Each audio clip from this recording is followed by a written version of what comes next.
Assalamualaikum warahmatullahi wabarakatuh. Perkenalkan, nama saya Diah Ekowati. Saya adalah dosen pengampu mata kuliah Asuhan Kebidanan Kehamilan. Mata kuliah Asuhan Kebidanan Kehamilan ini adalah salah satu mata kuliah yang diampu di semester 2. Ya, di mana asuhan kebidanan kehamilan ini dia terdiri dari 5 SKS, yaitu 3 SKS teori dan juga 2 SKS untuk praktikum. Asuhan kebidanan kehamilan ini mempunyai capaian pembelajaran antara lain, yaitu yang pertama, mahasiswa mampu menjelaskan tentang konsep dasar kehamilan. 2. Mahasiswa mampu menjelaskan tentang perubahan fisiologi pada ibu hamil. Yang ketiga, mahasiswa mampu menjelaskan tentang kebutuhan fisik pada ibu hamil. Yang keempat, yaitu mahasiswa mampu menjelaskan tentang perubahan psikologi dan kebutuhan psikologi pada ibu hamil. Yang kelima, mahasiswa mampu menjelaskan tentang adaptasi terhadap ketidaknyamanan pada masa kehamilan. Kemudian, yang keenam, mahasiswa mampu melakukan asuhan kehamilan. Yang ketujuh, mahasiswa mampu melakukan pemeriksaan umum pada ibu hamil. Yang kedelapan, mahasiswa mampu melakukan pemeriksaan kebidanan 1 pada ibu hamil. 9. Mahasiswa mampu melaksanakan pemeriksaan kebidanan 2 pada ibu hamil. 10. Mahasiswa mampu melaksanakan pemeriksaan penunjang sederhana pada ibu hamil. Yang ke-11, mahasiswa mampu melaksanakan komunikasi dan konseling pada ibu hamil trimester 1, 2, dan 3. Yang ke-12, mahasiswa mampu melaksanakan deteksi dini dan penanganan kegawat daruratan pada kehamilan. Yang ke-13, mahasiswa mampu melaksanakan pendokumentasian asuhan kehamilan pada ibu hamil. Berikut video tentang proses pembelajaran saya selama di kelas dan juga di laboratorium. Assalamualaikum warahmatullahi wabarakatuh. Waalaikumsalam warahmatullahi wabarakatuh. Baik, apa kabar hari ini kalian? Baik, alhamdulillah ya, saya juga sehat, kalian juga sehat semuanya, sehingga kita bisa berkumpul bersama di sini untuk melanjutkan kuliah kita asuhan kebidanan kehamilan. Ya, untuk hari ini apakah ada mahasiswa yang izin? Ada satu izin harian. Iya. Izin suratnya sudah ada di depan kita. Oh iya. Baik, terima kasih. Jadi yang tidak hadir hari ini satu mahasiswa, ya. Baik, pada hari ini saya akan menjelaskan materi pembelajaran tentang pemeriksaan kebidanan 1 pada ibu hamil, ya. Nah, sebelumnya kemarin pada minggu ke-7 ya. Jadi sebelum UTS kemarin kita sudah belajar mengenai materi pemeriksaan umum pada ibu hamil, ya. Mungkin sedikit review saja biar nanti kalian tidak lupa, mungkin yang kemarin lupa jadi ingat ya. Review tentang pemeriksaan umum pada ibu hamil. Jadi pada materi pemeriksaan umum pada ibu hamil kemarin kita belajar pemeriksaannya apa saja? Siapa yang tahu? Ya, Uswatun. Ya, untuk pemeriksaan pada ibu hamil itu ada 3. Yang pertama itu pemeriksaan tanda-tanda vital. Yang kedua itu ada pengukuran tinggi badan dan juga penimbangan berat badan. Serta yang ketiga itu mengukur lila atau lingkar lengan atas. Baik, terima kasih Uswatun ya. Baik sekali tadi ya. Benar yang sudah disampaikan oleh Uswatun bahwa dalam pemeriksaan umum ya pada ibu hamil itu ada 3 pemeriksaan ya. Yang pertama adalah pemeriksaan tanda-tanda vital, yang kedua ada pemeriksaan ya terkait pengukuran tinggi badan dan penimbangan berat badan, yang ketiga adalah pemeriksaan pengukuran lingkar lengan atas pada ibu hamil ya. Nah, sekarang ke pemeriksaan tanda-tanda vital ya. Untuk pemeriksaan tanda-tanda vital pada ibu hamil, kita melakukan pemeriksaan apa saja? Ya, Najwa? Nah, untuk pemeriksaan tanda-tanda vital yaitu ada pemeriksaan tekanan darah, nadi, pernafasan, dan juga suhu. Ya, bagus sekali. Ya, benar. Untuk pemeriksaan tanda-tanda vital ada 4. Pengukuran tekanan darah, ya, pemeriksaan nadi, suhu, dan juga respirasi. Yang selanjutnya, pada pengukuran tinggi badan dan penimbangan berat badan, manakah dari kedua pemeriksaan tersebut yang cukup dilakukan pada saat kandungan awal ibu hamil? Siapa yang tahu? Ya, sebentar. Yang hanya dilakukan pertama kali yaitu pengukuran tinggi badan. Ya, betul sekali ya. Jadi untuk tinggi badan hanya dilakukan pada saat awal kandungan ibu hamil saja ya. Sedangkan untuk penimbangan berat badan harus dilakukan secara rutin setiap ibu melakukan kunjungan. Gitu ya. Yang berikutnya adalah tentang pengukuran lingkar lengan atas ya. Apa tujuan dari pengukuran lingkar lengan atas? Siapa yang tahu? Ya, Melita. Tujuan dari pengukuran lingkar lengan atas adalah untuk mengetahui ibu mengalami titik atau tidak. Ya, betul sekali ya. Jadi pengukuran lingkar lengan atas itu untuk membantu kita mendeteksi ya, apakah ibu hamil ini dia dengan status KEK atau tidak. KEK itu apa? Kekurangan dari Ya, betul ya. Nah, dari 3 pertanyaan tadi ya, kita sudah menyelesaikan review tentang pemeriksaan umum pada ibu hamil. Nah, kesimpulannya ya, artinya berarti saya menganggap bahwa kalian itu sudah paham mengenai pemeriksaan umum pada ibu hamil ya. Nah, selanjutnya kita lanjutkan materinya pada pemeriksaan kebidanan 1 pada ibu hamil ya. Dasar dari kita melakukan pemeriksaan kebidanan 1 pada ibu hamil adalah ya, kalian semua adalah calon bidan ya, bidan lulusan D3 kebidanan ya, dimana profil dari lulusan bidan D3 kebidanan itu adalah sebagai pemberi asuhan atau care provider ya, pemberi asuhan kebidanan. Nah, asuhan kebidanan di sini berarti yang berhubungan dengan asuhan kebidanan kehamilan ya. Ranahnya apa saja? Yaitu di bagian kondisi normal ya.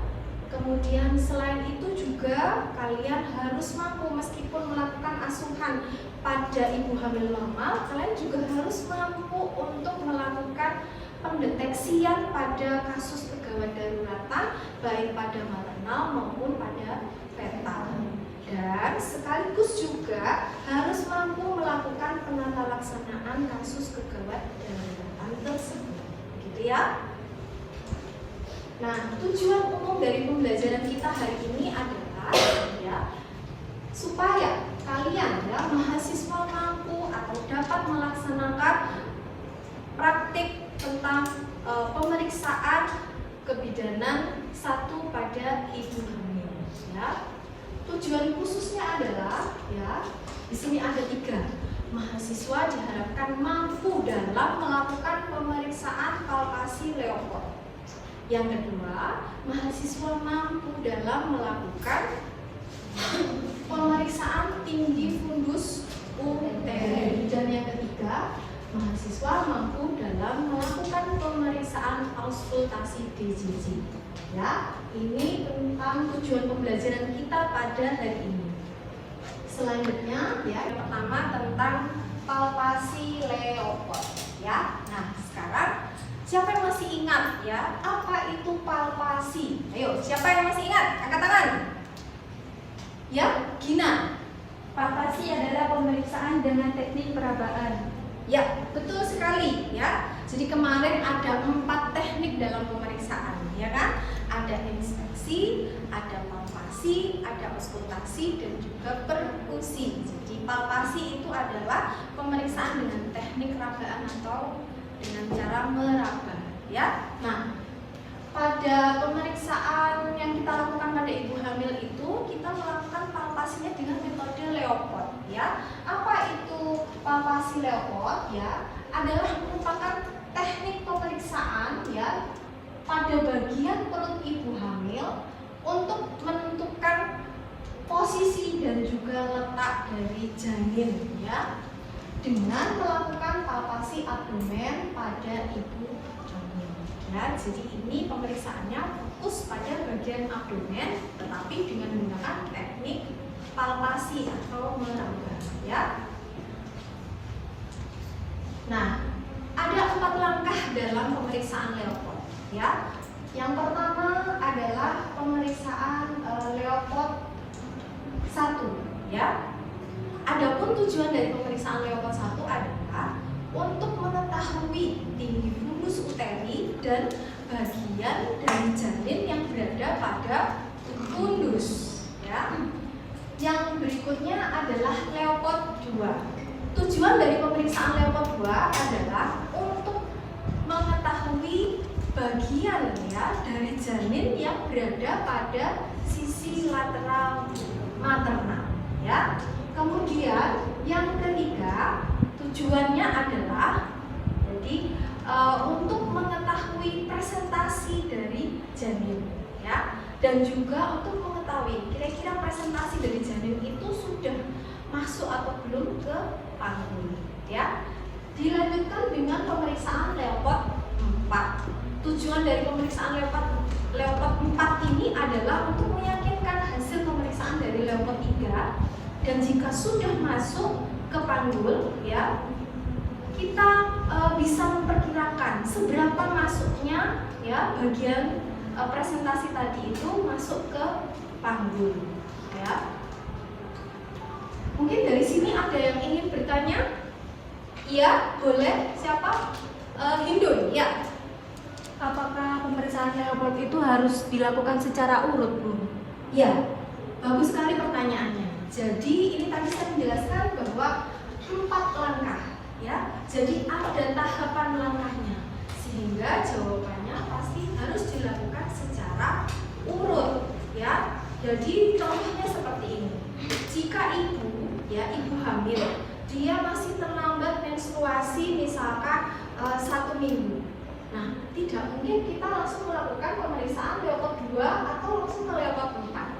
Kita harus melakukan pemeriksaan palpasi Leopard 1 dulu, ya. Apakah teraba fundusnya, ya? Jika teraba seberapa, ya, untuk mengetahui perkiraan usia kehamilannya, ya. Jadi jawabannya adalah harus urut, ya.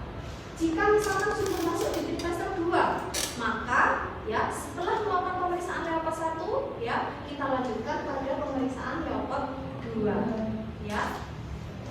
Setelah itu baru kemudian kalau ada trimester 3, ya, kita bisa melakukan pemeriksaan ini secara lengkap. Ada Leopard 1, 2, 3, dan 4. Jadi harus dilihat dulu ya kondisinya, ini kira-kira ibunya berada pada kehamilan pada tahap atau trimester berapa, ya. Memungkinkan jika memang dari awal belum teraba, ya mungkin kita melakukan pemeriksaan di tahap yang berikutnya, ya, jika misalkan pada level 1 saja fundusnya belum teraba. Baik, itu ya, sudah jelas? Sudah. Yang berikutnya ya kita akan belajarnya dilanjutkan di laboratorium, ya, untuk praktek langsung bagaimana cara atau teknik pemeriksaannya, ya. Nah, nanti jangan lupa ya kalian, ya, untuk praktek di lab kalian buat kelompok kecil, ya, 5-6 mahasiswa, ya. Kemudian nanti seperti biasa ketika kegiatan praktikum selesai, kalian nanti juga harus membuat laporan praktikum, ya. Mungkin sebelum saya tutup ada yang ingin bertanya? Cukup? Sudah cukup jelas? Baik, terima kasih ya. Jadi untuk pembelajaran kita pada hari ini cukup. Terima kasih atas perhatiannya ya. Sampai ketemu lagi pada perkuliahan berikutnya ya. Kita lanjutkan di laboratorium ya. Dari saya terima kasih. Wassalamualaikum warahmatullahi wabarakatuh. Waalaikumsalam warahmatullahi wabarakatuh. Terima kasih. Sama-sama. Assalamualaikum warahmatullahi wabarakatuh. Waalaikumsalam warahmatullahi wabarakatuh. Baik, pada kesempatan ini kita akan belajar tentang praktikum pemeriksaan kebidanan 1, khususnya tentang pemeriksaan Leopard. Ya, tujuan dari pembelajaran kita kali ini adalah supaya mahasiswa dapat melakukan pemeriksaan palpasi leopard, ya, dan sekaligus nantinya mahasiswa juga diharapkan dapat melakukan pendokumentasian hasil pemeriksaan dari palpasi leopard. Ya, sebelumnya kita mulai. Jadi hari ini kelompok 1 sudah lengkap semua ya? Sudah. Ya, baik. Kita mulai. Jadi pertama yang harus kita persiapkan adalah ruangan, ya. Ruangan yang nyaman dan juga tertutup ya untuk menjaga privasi itu. Kemudian yang berikutnya kita persiapkan tempat tidur dengan selimutnya, ya. Kemudian juga yang berikutnya kita persiapkan untuk alat-alatnya di sini ya. Kita nanti untuk melakukan pemeriksaan palpasi leopard kita menggunakan sarung tangan, ya. Jadi sebelum kita melakukan, jangan lupa juga nanti kita menggunakan metrin ya, khususnya nanti untuk pemeriksaan tinggi fundusnya dengan teknik McDonald, ya. Baik. Sebelum kita mau melakukan tindakan, tadi persiapan alatnya sudah, kemudian kita ke persiapan pasien. Ya, kita beritahu dulu pasiennya bahwa kita akan melakukan tindakan pemeriksaan palpasi leopard beserta tujuannya. Ya, selamat pagi Ibu. Saya akan melakukan pemeriksaan leopard, ya, palpasi leopard. Ya, di sini tujuan dari pemeriksaan ini adalah untuk menentukan posisi dan juga letak pada janin. Ya, setelah Ibu bersedia untuk kita melakukan pemeriksaan leopard, jangan lupa sampaikan kepada Ibu jika sebelumnya Ibu misalkan ingin berkemih, ya, persilahkan Ibu untuk berkemih terlebih dulu. Nah, sambil itu kita melakukan persiapan, yaitu dengan melakukan prosedur cuci tangan, ya, mencuci tangan. Setelah kita melakukan prosedur cuci tangan, kemudian kita melanjutkan kepada persiapan untuk kita melakukan pemeriksaan. Sebelumnya jangan lupa untuk menutup pintu, tirai atau jendela ya, untuk menjaga privasi dari pasien. Ya.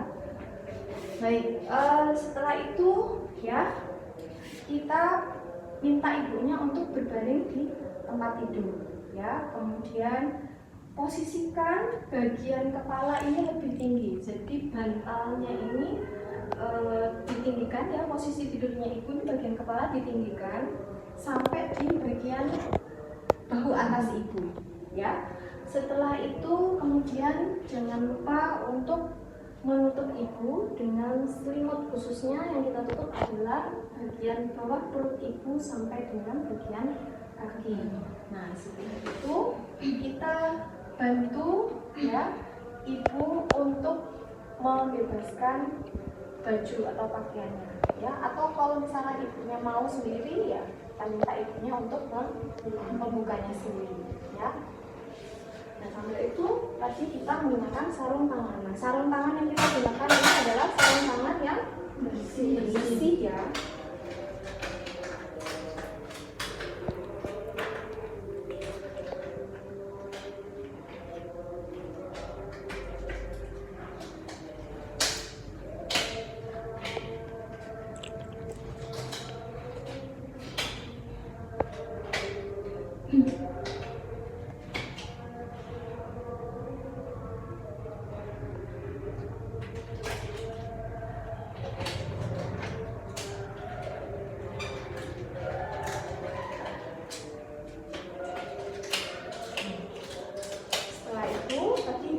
Membuka bajunya ya, yang dibuka hanya bagian perut saja ya.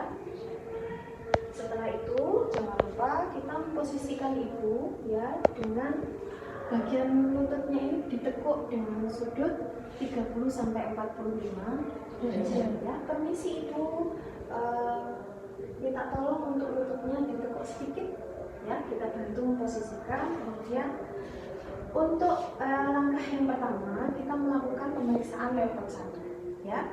Masih ingat, jadi tujuan dari pemeriksaan leopard 1 adalah menentukan yang berada di fundus. ya, bagus sekali. Jadi yang pertama yang kita lakukan adalah pemeriksaan level 1 ya. Posisinya adalah yang pertama kita mengetengahkan rahim ya, dengan menggunakan kedua tangan kita kanan dan kiri ya. Setelah itu kemudian kita raba sampai di bagian uterus bagian atasnya atau fundusnya. Nah ya, kita fiksasi dengan menggunakan tangan sebelah kiri ya. Setelah itu baru kita perkirakan tinggi fundusnya itu dengan menggunakan bantuan jari ya. Jadi kurang lebih ini misalkan adalah ini PX, berarti kurang lebih mungkin di sini 3 jari di bawah PX atau prosesus hipoideus. Setelahnya itu kita melakukan pengecekan ya, bagian janin apa yang berada pada fundus. Jadi nanti posisinya masih seperti ini. Nah ini tangan kanan kita pakai hanya untuk memfiksasi ya. Jadi yang tangan kiri meraba ya. Jika pada perabaan kita temukan bahwa yang teraba ini bentuknya bundar, kemudian keras ya, dan juga melenting, berarti itu interpretasinya adalah kepala. Tetapi jika pada saat fundus kita raba itu teraba lunak ya, bentuknya tidak bundar dan tidak melenting, itu adalah bagian bokong ya.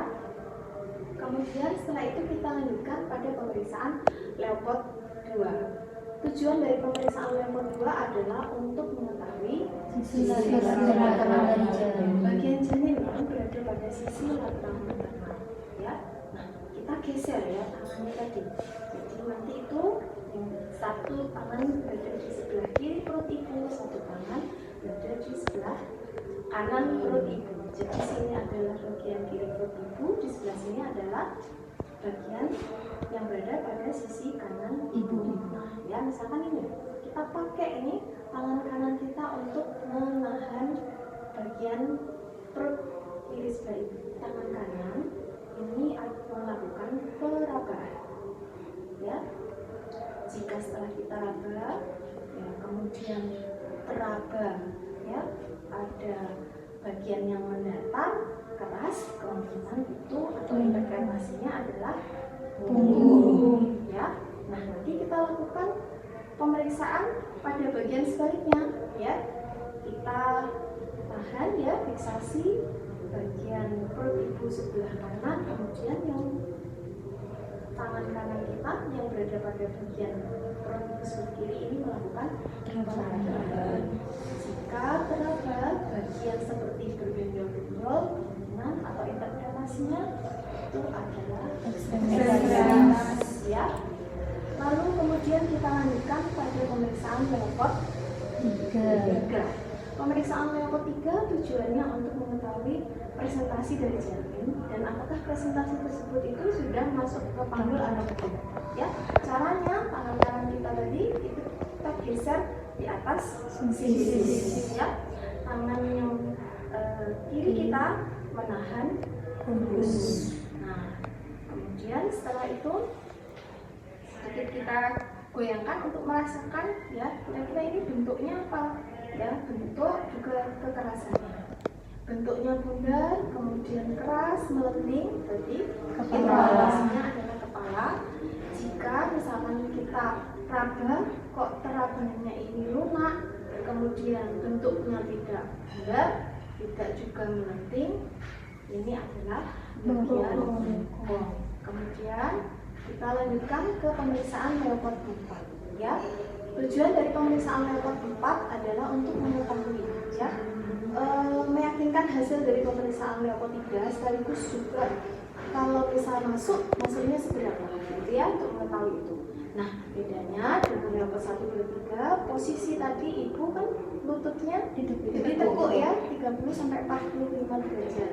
Nah yang sekarang ini posisinya kakinya diluruskan ya, dan kita menghadap ke arah kaki ibu ya. Jadi posisinya seperti ini ya. Yang pertama kita lakukan, kita menelusuri bagian bawah dari perut ibu ya sampai ke bagian sipisis ini. Nah jika ya. Ini jari-jari kita bertemu seperti ini disebut dengan konvergen. Artinya berarti presentasi janin belum masuk ke sulcus, ya. Misalkan nanti hasil pemeriksaannya kita dapatkan seperti ini, ya, mentok ya, sudah tidak bisa, berarti bahwa presentasi janin ini sebagian sudah masuk ke kandungan. Dan seberapanya ya dilihat dari ini tadi. Kalau begini kan belum sama sekali, berarti ini masih sedikit ya yang masuk, makin ke sini berarti sudah banyak yang sudah masuk, gitu ya. Nah, ini untuk pemeriksaan level 1, 2, 3, dan 4. Nah, setelah itu, setelah pemeriksaan selesai, kita membereskan kembali pakaian ibu, ya. Bereskan pakaian ibu. Kemudian kita sampaikan hasil pemeriksaannya, ya. Ibu tadi dari hasil pemeriksaan saya, ya. Jadi bagian terbawahnya ini sudah kepala, ya. Sudah kepala dan sudah mulai masuk ke jalan lahir ibu, ya, sesuai dengan usia kehamilannya, ya. Artinya kondisi usia ini adalah kondisi yang normal, ya. Setelah itu kita bereskan alat, ya, kita bereskan alat. Sebelumnya kita berarti lepas handphone. Kemudian setelah itu kita cuci tangan dan kemudian kita mendokumentasikan hasil pemeriksaan pada form pendokumentasian, ya. Dalam hal ini kebetulan saya menggunakan buku kaidah, ya. Kita catat di sini hasilnya berapa, ya, hasil dari pemeriksaan level 1, 2, 3, dan 4. Itu mungkin dari sini ada yang masih belum jelas, ingin bertanya? Itu tadi yang dia berarti agak ditekan ya, biar apa bagian-bagiannya di benar-benar terasa. Bukan ditekan, jadi kita hanya meraba. Ingat, jadi kita ini merabanya dengan lembut, ya. Maka dari itu kita harus juga memperhatikan ekspresi dari ibu. Kalau misalkan ibunya merasa ekspresinya kesakitan, ya kita harus tanggap. Mohon maaf ibu, apakah sakit, gitu ya. Jika misalkan sakit, berarti kita terlalu terlalu kuat, ya. Selama tindakan juga jangan lupa untuk kita berkomunikasi dengan pasien, ya. Itu ada lagi yang ingin bertanya? Tidak ada? Tidak jelas? Baik. Untuk praktikum kita ya tentang pemeriksaan lepot, ya, berarti sudah selesai. Nanti kita lanjutkan pada sesi praktikum berikutnya, ya. Terima kasih. Wassalamualaikum warahmatullahi wabarakatuh. Waalaikumsalam warahmatullahi wabarakatuh.